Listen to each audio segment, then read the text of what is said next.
Selamat pagi buat teman-teman semua. Jumpa lagi bersama kami kelompok 5 dalam video pembelajaran dengan topik belajar kognitif menurut Jean Piaget. Oke teman-teman, dalam video kali ini saya akan menjelaskan definisi teori kognitif menurut Jean Piaget.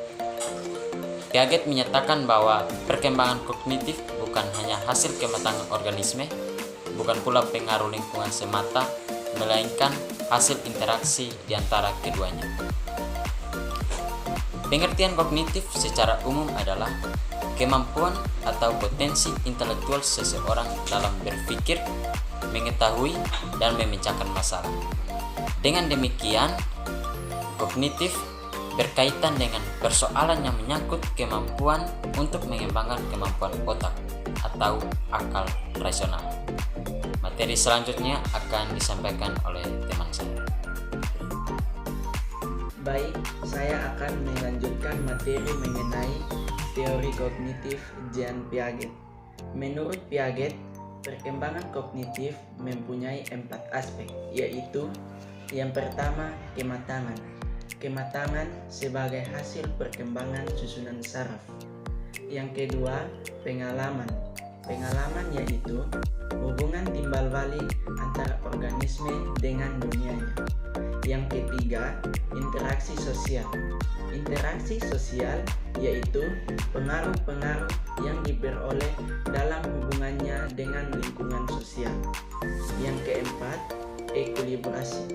Ekulibrasi yaitu adanya kemampuan atau sistem mengatur dalam diri organisme agar dia selalu mampu mempertahankan keseimbangan dan penyesuaian diri terhadap lingkungannya. Sekian materi dari saya dan akan dilanjutkan oleh teman saya. Kesempatan ini saya akan menjelaskan beberapa hal mengenai dengan teori kognitif. Saya akan menjelaskan pokok-pokok pikiran dari Piaget dan perkembangannya.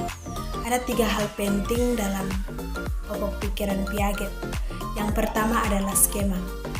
Skema itu sendiri adalah istilah dari skema atau skemata yang diberikan oleh Piaget untuk dapat menjelaskan mengapa seseorang memberikan respon terhadap suatu stimulasi dan untuk menjelaskan banyak hal yang berhubungan dengan ingatan.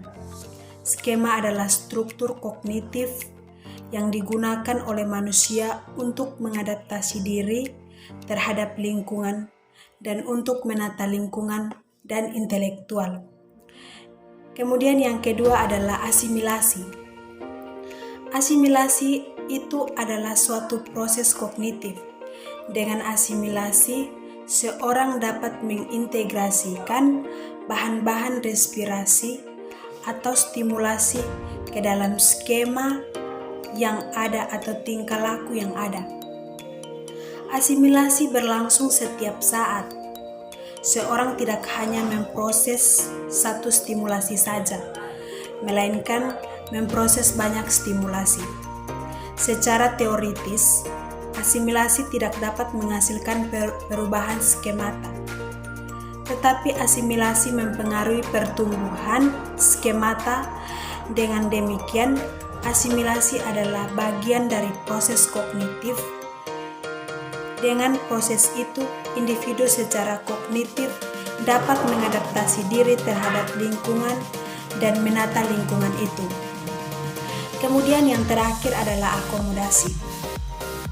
Akomodasi sendiri dapat diartikan sebagai penciptaan skemata baru atau pengubah skemata lama. Asimilasi dan akomodasi terjadi sama-sama, saling mengisi pada setiap individu yang menyesuaikan diri dengan lingkungannya. Proses ini perlu untuk pertumbuhan dan perkembangan kognitif. Baik, terima kasih. Itu saja yang bisa saya sampaikan. Untuk keperluan pengkontekstualisasian pertumbuhan kognitif atau perkembangan intelektual, Piaget membagi perkembangan ini ke dalam 4 periode. Yang pertama, periode sensor motor 0 sampai 2,0 tahun. Pada periode ini, tingkah laku anak bersifat motorik dan anak menggunakan sistem penginderaan untuk mengenal lingkungannya dan untuk mengenal objek. Periode yang kedua itu periode praoperasional 2-7 tahun. Pada periode ini, anak bisa melakukan sesuatu sebagai hasil meniru atau bisa mengamati sesuai dengan model tingkah laku dan mampu melakukan simbolisasi. Yang ketiga yaitu periode konkret 7-11 tahun. Pada periode ini, anak sudah mampu menggunakan operasi. Pemikiran anak tidak lagi didominasi oleh persepsi, sebab anak mampu memecahkan masalah secara logis.